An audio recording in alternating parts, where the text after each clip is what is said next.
Welcome back to SwitchStars, my name's Luke, and today on the channel we're taking a look at Lion Simulator Survival RPG Animal Battle on the Nintendo Switch of course, a truly despicable title by Midnight Works, or DEZVOLT Games as they like to be known on this occasion, and if you've ever heard of Life of Black Tiger, this one makes even that game look like a AAA title in comparison. So drop a like, subscribe for more Switch content, and let's get hunting. So as you've seen in the intro, the eShop listing for Lion Simulator features a trailer stating that gameplay may differ from it, and as you'll soon see, they weren't shitting you with that one, but this is the main menu, and alongside a lovely image of a lion, as usual we get some basic sound settings and an overview of the controls, and I've never seen an animal simulator feature speed up or speed down in it, but this will all make sense shortly. Dropping into the game though, we find ourselves amidst a beautiful grassy savanna, and just take a moment now to take in that view, because the dead trees and minuscule draw distance really bring it to life in my opinion. Once you're done though, you can then head over to this chap, the Pride Leader, or Pride Lider as the game puts it, and then head out on your first hunt to take down a mighty gazelle. Now the controls are simple. Move with the left thumbstick, speed up and speed down with a tap of the ZL and ZR buttons, which essentially switches you between a slow walk and a fast walk, and you can also sprint by holding the L button, which drains a stamina meter in the top right corner. Negotiating the terrain is about as fun as it looks though, as your lion randomly jumps over invisible objects and gets stuck in floating animations, but once you manage to navigate your way to your prey using the compass seen at the top of the screen, you can then swipe at them with a tap of the X button, and like most of the wildlife in the game, this usually takes just a couple of swipes to down them, but these gazelles are slippery bastards and the hitboxes in the game are absolutely horrendous. Once you've taken down one of these bad boys though, you can then interact with the corpse, and you have two options here. You can either eat the meat, which will fully restore your health bar, or you can take the meat, carrying up to 5 of these at once, back to your den to resupply the Pride's food source. After doing so, then returning to the Pride Lider though, your first mission will then be complete, and you'll instantly begin your second mission to take out 10 warthog. But unlike the gazelles, the warthog are aggressive little bastards who will attempt to gang fuck you into next week. However, killing animals will also level you up, filling your health bar, increasing both your health and stamina, and also increasing your damage output. If you do happen to die in the game though, you simply teleport back to your pride without any loss in progression. Now the act of hunting down the animals and returning with the meat forms about 95% of the gameplay in this one, and each time the hunts will become progressively more distant, requiring longer trips as you traipse back and forth, but due to your levelling up, they don't actually become more difficult, at least not in this first area.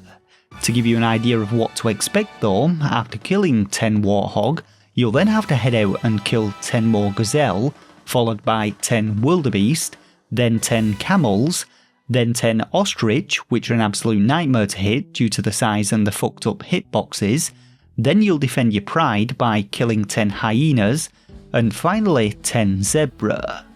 Following this, you'll be given a mission to capture an enemy pride, which forms the final 5% of the gameplay, and this simply involves heading out to the map marker and killing a single enemy lion, at which point a new pride will spawn in from which you can then accept missions from. Once again though, the next mission sends you on a wild goose chase, re-killing all of the animals you previously killed in the area, as well as returning meat from them. But in addition to this, you'll also have to keep up the food supply for your pride, and should the food supply run out, the additional pride will be lost.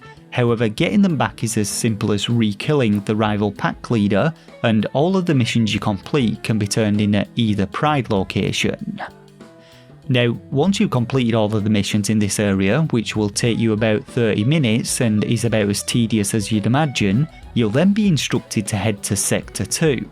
And I did take the time to look about in this first area to see if there was anything I'd missed, but other than the grasslands, there's nothing but a barren desert surrounded by an invisible barrier and a sheer dropout of existence.